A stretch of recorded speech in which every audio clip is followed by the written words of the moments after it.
ar o programa Café Comunitário aqui na TV Fevale, canal 15 da NET de Novo Hamburgo. Eu, Aline Azevedo, apresento o programa de hoje. A homossexualidade no Brasil existe muito antes da chegada dos portugueses. Com a instalação da corte portuguesa em terras nacionais, o ato sexual entre pessoas do mesmo gênero passou a ser crime.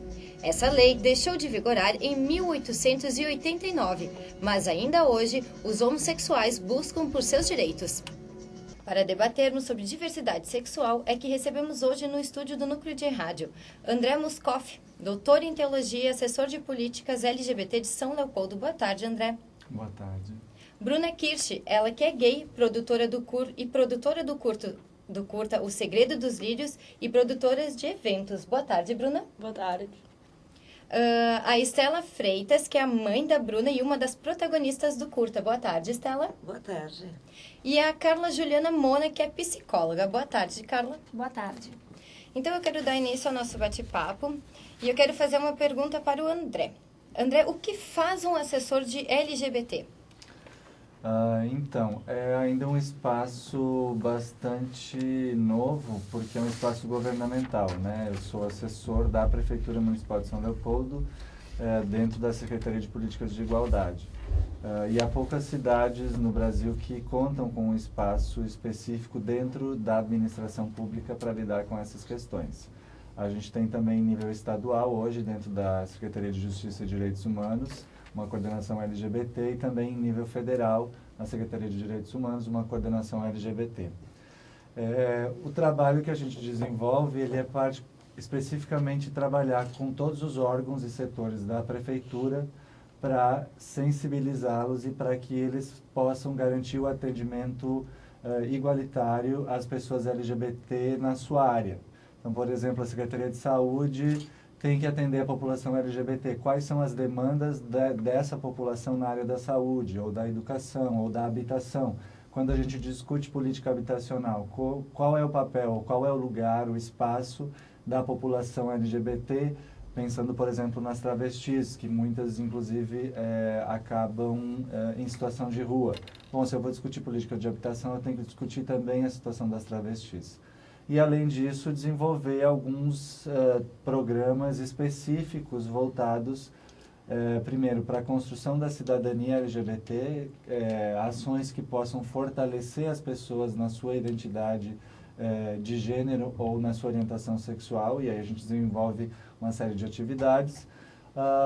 E também no combate à homofobia, através de campanhas, a gente recentemente regulamentou a lei municipal de São Leopoldo, que proíbe a discriminação por orientação sexual e identidade de gênero. Então, a gente poder divulgar essa lei e também, dentro dessa regulamentação, a assessoria assume um papel importante no recebimento das denúncias de discriminação que ocorrem na cidade de São Leopoldo. E como é que é preparado as pessoas para atender esse público? As pessoas da prefeitura, como elas são preparadas para atender esse público? Então, desde 2005, quando o prefeito Vanazzi assumiu, a gente tem feito uma construção dentro da Prefeitura de São Leopoldo, no sentido de que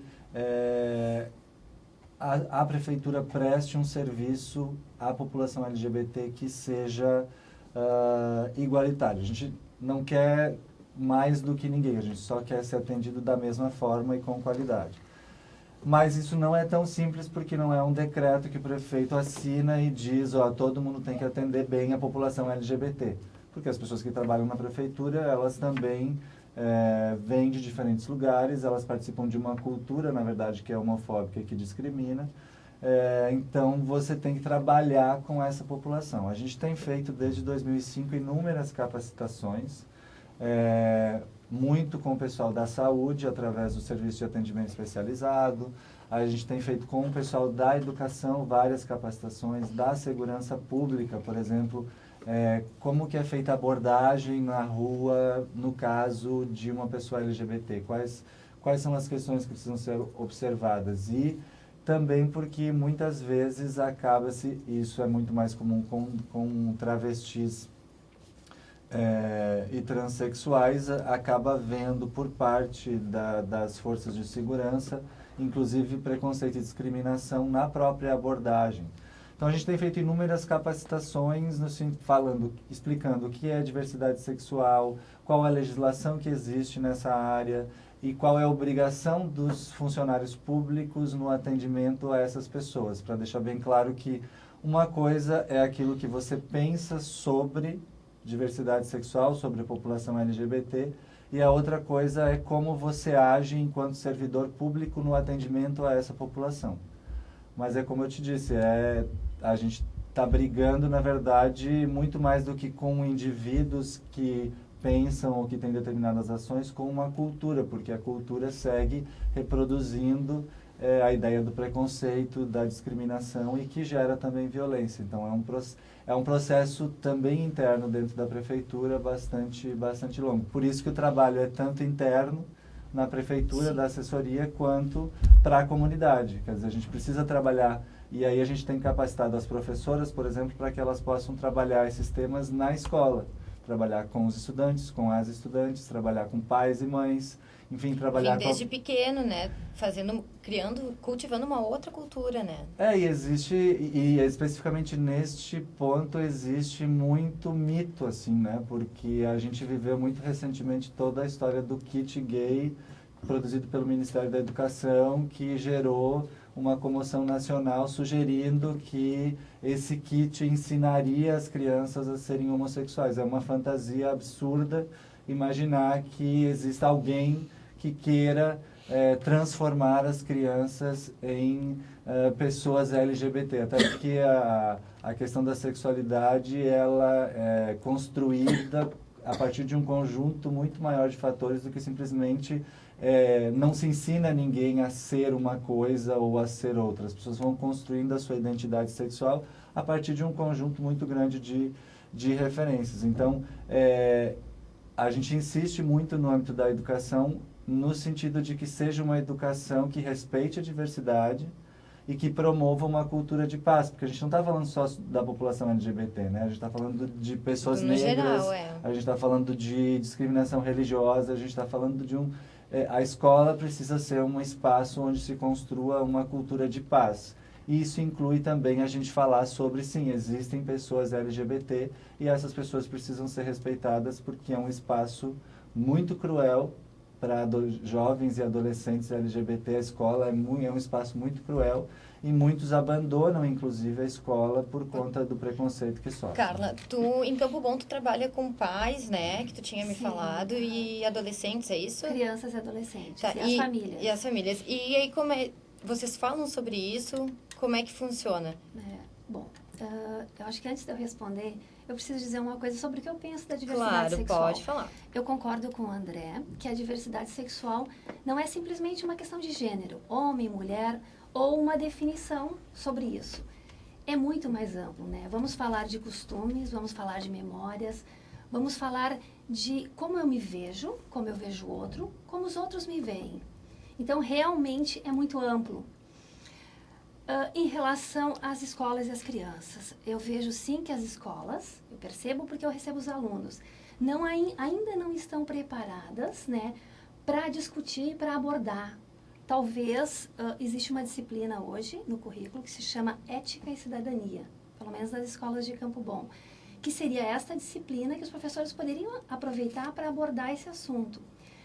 Porque as crianças, muitas crianças, vocês já ouviram falar no bullying, estão sofrendo e as pessoas não se dão conta que elas estão sofrendo bullying até por questões relacionadas à sexualidade. Porque, como disse o André, a sexualidade não é simplesmente a questão do gênero. Ou eu aprendi, ou ouvi falar e por isso eu vou me definir. É muito mais do que isso. Então, eu vejo que as políticas públicas, especialmente a questão da escola, né, das secretarias de educação, precisam orientar, sim, os professores precisam ser orientados como abordar, porque existem muitas crianças sofrendo com isso. Eu recebo em consultório. Bruna, tu, na época da escola, tu já tinha decidido o que tu gostaria, que tu era? Tu já sofreu algum tipo de bullying? Foi assim? Como é que foi? Não, na verdade, eu era hétero, entre parentes, naquela época. Mas eu era uma pessoa que gostava de jogar bola, que era a melhor amiga de todos os guris. E eu acho que justamente por eu ser muito amiga de todos, eu nunca sofri nenhum preconceito por ter esse jeito mais masculinizado. Mas não era gay, não era gay, eu digo, não me expressava como gay naquela época e namorei 2 meninos até. E só fui me descobrir mesmo e aceitar, entender o que se passava dentro de mim quando eu tinha 18, 19 anos. E como foi isso pra ti? Na época, eu tinha um amigo que ele se descobriu gay também lá, pelos 17 anos. E ele ia em festas gays, né? E eu pensei, vou ir, né, com ele. Eu tinha aquela curiosidade dentro de mim, mas não queria assumir pra ninguém que eu tinha. Daí eu comecei a ir e aos poucos eu fui andando com as pessoas do meio homossexual e pessoas que não eram, mas que frequentam esse tipo de festa. E essa sociedade toda que é o povo gay, né, e tal. E ali eu fui dando oportunidade, eu fui me descobrindo e até que eu me encontrei totalmente, né,